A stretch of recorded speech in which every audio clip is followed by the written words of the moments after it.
आणखी एक मोठी बातमी आहे। मुंबई महापालिकेनं पुन्हा मिशन धारावी सुरू केलेलं आहे। धारावी सोबतच दादर आणि माहीममध्ये सुद्धा महापालिकेची मोहीम सुरू होतीये। कोरोना रुग्ण पुन्हा एकदा वाढत असल्यानं महापालिका आता सतर्क झाली आहे आणि रहिवाशांचा आक्रमक पद्धतीनं आता चाचण्या केल्या जाणार आहेत। 23 नोव्हेंबर ते 28 नोव्हेंबर दरम्यान चाचणी शिबिर मुंबई महापालिकेतर्फे तसंच मुंबईमध्ये सध्या 244 ठिकाणी मोफत चाचणी शिबिर सुद्धा घेतलं जात आहे। या संदर्भातली माहिती आपण घेऊयात। विनायक डावरुंग आमचे प्रतिनिधी आहेत फोन लाईन वरती। विनायक, पुन्हा एकदा महापालिकेला मिशन धारावी राबवावं लागतंय, काय माहिती?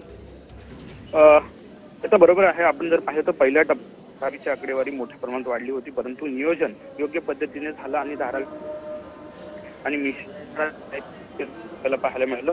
राज्यभर देशभर जागतिक पातळीवरती त्याची कौतुक सुद्धा झालं आणि त्यामुळे आता पुन्हा एकदा दुसरी लाट येण्याची कोरोनाची भीती आहे। त्यामुळे कुठेतरी रुग्णसंख्या वाढू नये यासाठी खबरदारी म्हणून संपूर्ण उपाययोजना ज्या आहेत मुंबई महापालिका करते। धारावी सारखी मोठी झोपडपट्टी आहे, त्याचप्रमाणे दादर माहीम मध्ये सुद्धा आकडे मोठ्या प्रमाणात होते।